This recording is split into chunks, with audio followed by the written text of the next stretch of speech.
Continuamos con nuestro estudio bíblico del libro de los Hechos de los Apóstoles y hoy estaremos revisando el capítulo 17.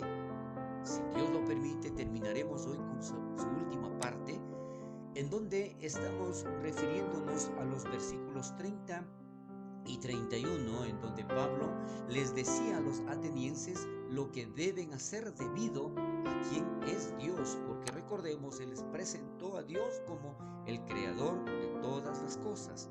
Ahora manda a todos los hombres en todo lugar que se arrepientan, por cuanto ha establecido un día en el cual juzgará al mundo con justicia. Aquí ya está mencionando exactamente la doctrina de cómo se debe creer en nuestro Señor Jesucristo. Pablo pasó de hacerles saber quién es Dios, nuestro creador, a quiénes somos nosotros, que somos su linaje. A nuestra responsabilidad también les hizo conocer ante Él cuál era, que es entenderle y adorarle en verdad. ¿A quién tendremos que rendirle cuentas si lo deshonramos? Que es en relación al juicio. Entonces Pablo no predicó un evangelio suave. Él, de forma muy valiente, confrontó a las ideas equivocadas de las filosofías que mantenían los atenienses acerca de Dios y los confrontó con la realidad del juicio venidero. Sabemos que era una audiencia bastante difícil, sin embargo, Pablo habló lo que él tenía que hablar con relación a nuestro Dios y Creador. Juzgará al mundo con justicia por aquel varón a quien designó. Hoy, en este momento, empieza Pablo a hablar de nuestro Señor Jesucristo. Por primera vez en su mensaje para los atenienses, Pablo se refirió a Jesús. Su primera mención de Jesús presentó a Jesús como un juez justo. Entonces, aquí, ciertamente Pablo no quería dejar a los atenienses con la idea de que Jesús era solamente un juez justo. Aquí él quería extenderse y mencionar exactamente todo lo que tenían que ellos saber de inicio. Sin embargo, fue detenido antes de que pudiera decirlos todo lo que él quería referente a nuestro Señor Jesucristo. Probablemente todo lo que Pablo había dicho antes era solo la introducción. No le dieron tiempo para expresar todo lo que él quería. Empezaría con lo que realmente quería hablar, que era la persona y las obras de Jesús. Recordemos, siendo una audiencia tan difícil y con sus creencias, con sus filosofías, entonces, sin embargo, Pablo dice, dando fe a todos con haber levantado a los muertos. Aquí comienza precisamente a hablar de la resurrección de nuestro Señor Jesucristo. Dice, el énfasis en la resurrección es importante. Pablo vio la resurrección de Jesús como la seguridad. Por eso dice, dando fe, demostrando que Jesús mismo, sus enseñanzas y su trabajo fueron aprobados perfectamente por el Dios Padre. Pablo parecía incapaz de predicar un sermón sin enfocarse en la resurrección de Jesús. Para él, nada en la vida cristiana tenía sentido sin mencionar el triunfo en la cruz de la resurrección de nuestro Señor y Salvador Jesucristo.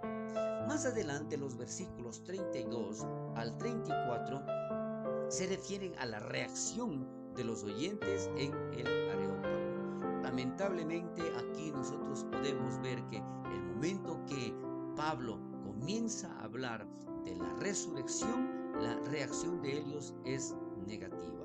Pero cuando oyeron lo de la resurrección de los muertos, unos se burlaban. ¿Por qué? La resurrección para ellos no era una idea popular entre los filósofos griegos. Algunos pensaban que Pablo era tanto por creer tal cosa y otros querían escuchar más acerca de esta nueva enseñanza. aquí vemos que existía división, existían dos partes en las que rechazaban y otros sí les interesaba. Menciona también en la palabra, dice, y otros decían, ya te oiremos acerca de esto otra vez. Lamentablemente entonces vemos con esto que muchos de los que estaban en la audiencia se estaban retirando. Pero aquí tenemos que aclarar, a los griegos les gustaba la idea de la inmortalidad del alma, pero no la idea de la resurrección del cuerpo. Ellos sentían que cualquier cosa material era inherentemente mala, por lo que realmente no podía existir un cuerpo glorificado. Para ellos no estaba bien. Pensaban que la máxima forma de gloria sería única y exclusivamente en un espíritu puro. Todos los griegos creían que el hombre estaba compuesto por espíritu o mente, lo cual era bueno para ellos, y materia o cuerpo, lo cual no aceptaban. Para ellos era malo. Sí, iba a haber una vida futura, ciertamente no querían que estuviera abarrotada con un cuerpo. Entonces, este es un comentario de Boyce. La reacción, decía, de los oyentes en el Areópago se manifiesta y sigue, por lo que Pablo salió de en medio de ellos. Pablo quería hablar de Jesús. Si hubiera querido, podría haberse quedado allí y hablar de filosofía griega todo el día. Pero esta no era la intención. Esto no es lo que quería Pablo. Pablo no estaba interesado en eso. Si no podía hablar de Jesús, no tenía sentido seguir en ese lugar. Sin duda, Pablo estaba comenzando su sermón. Más allá de querer citar a poetas griegos como lo hizo al inicio, para poder introducir o llamar la atención de esta audiencia, él quería contarles acerca de Jesús. Pero en cuanto mencionó la resurrección, no lo dejaron continuar. Ciertamente, Pablo discutió más con la gente de persona a persona, pero no se le dio la oportunidad de explicar en ese discurso en el Areópago. Más algunos creyeron juntándose con él. Lo importante es esto, que aparentemente no había ningún buen resultado, pero vemos allí que también había resultados positivos en el Areópago, aun cuando parecían pocos. Sin embargo, algunos creyeron. Entre los creyentes había un hombre llamado Dionisio, quien debe haber sido un participante regular en el Areópago, y también una mujer llamada Dámaris. Allí vemos exactamente cómo se va desarrollando y cómo se van dando los resultados de lo que Pablo estaba hablando. Algunos critican el sermón de Pablo en Atenas porque no hay una referencia detallada a la cruz o citas específicas del Antiguo Testamento. ¿Qué es lo que quiere decir con esto? Que aparentemente Pablo se desvió con su sermón, con su elocuencia al mencionar en relación a la introducción misma que estaba realizando. Pero algunos piensan que Pablo comprometió su mensaje por una audiencia intelectual y por lo tanto hubo pocos convertidos en ese lugar, ¿no es cierto? Entonces, ¿qué es lo que sucede? Que definitivamente la situación que se da aquí es que en esa audiencia tan difícil, en esa audiencia intelectual, Pablo tenía que llevarse su tiempo para poder introducir y llegar al fundamento que él tenía que transmitir. Esta idea continúa diciendo que cuando Pablo fue después a Corinto, él decidió predicar sobre la cruz y solo sobre la cruz, incluso si parecía insensato. ¿Qué es lo que tenemos aquí? En la primera carta a los Corintios, del capítulo 1, del versículo 18 hasta el capítulo 2, versículo 5, ahí vemos exactamente cómo realiza la prédica, cómo se expresa referente a la cruz. Y de cierta forma aquí estaríamos comparando, que lo veremos posteriormente en el capítulo 18, de cómo Pablo predica a los corintios. Como Pablo predicó de esta manera en Corinto, según el pensamiento, vio resultados mucho mejores, pero esto era en base al tipo de audiencia.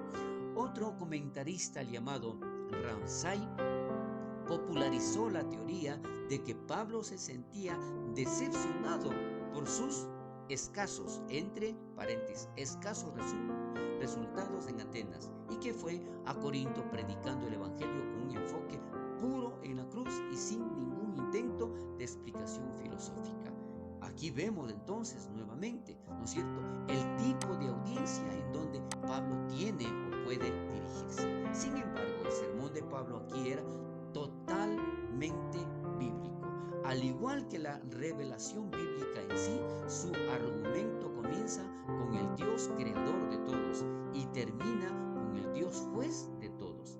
El discurso tal como está resume de forma admirable una lección introductoria en el cristianismo para paganos cultos, para una audiencia diferente. Este es un comentario que realiza Bruce, que aquí nosotros podemos darnos cuenta, ¿no es cierto?, de que Pablo no estaba equivocado en su exposición, sino que tenía que llevarle un poco más de tiempo con este tipo de audiencia. Además, Pablo sí predicó en Atenas a Cristo crucificado. Y si lo vemos, estamos analizando y vimos anteriormente los versículos del 30 al 31, que menciona específicamente la resurrección.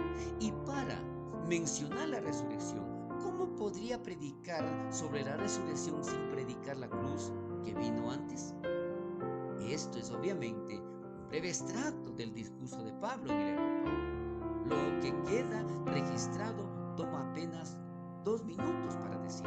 Entonces, consideramos que definitivamente Pablo sí mencionó de la cruz en el Areópago. Aprendemos de Pablo que no podemos predicar el evangelio de Jesús sin la doctrina de Dios, o la cruz sin la creación, o la salvación sin el juicio. Este comentario de Stott nos muestra que definitivamente Pablo en poco tiempo que tuvo para hacerlo, lo mencionó de la mejor manera posible, hablando desde la creación hasta el sacrificio cruento de nuestro Señor Jesucristo. De la misma manera, es peligroso juzgar el contenido del mensaje por la magnitud de la respuesta. ¿Por qué? Aquí nosotros podemos darnos cuenta que la razón por la cual el evangelio no se arraigó allí probablemente tenía más que ver con la actitud de los mismos atenienses, de la manera de pensar, de la manera de ser, que en el enfoque mismo de Pablo o lo que él dijo. Este es otro comentario de Longenecker. Por lo tanto, vemos claramente que definitivamente Dios aquí le mostró, le dio la facultad a el apóstol Pablo para que transmite lo que realmente tenía que hacerlo. Pero, ¿qué es lo que sucede? Aquí nosotros vemos claramente de cómo Pablo pudo ganarse a esa audiencia, pudo tomar la atención por varios minutos, que para ello era muy difícil, considerando el tipo de filosofía que ellos tenían, la forma como ellos pensaban. Es más, pararse allí en el Areópago era precisamente de personas que podían llamar la atención a estas personas tan intelectuales y sobre todo con una forma de pensar filosófica que difícilmente aceptaban otra ideología u otra forma de pensar. Por allí vamos a ver definitivamente que a pesar que supuestamente hubo poca aceptación, vemos también que muchas personas, porque decíamos anteriormente que algunas de ellas lo rechazaron, pero otras estaban muy interesadas en seguir escuchando referente a lo que estaba exponiendo Pablo. Por lo tanto, definitivamente allí fue un verdadero éxito en base al tipo de auditorio. Con esto concluimos el capítulo 17 del libro de los Hechos.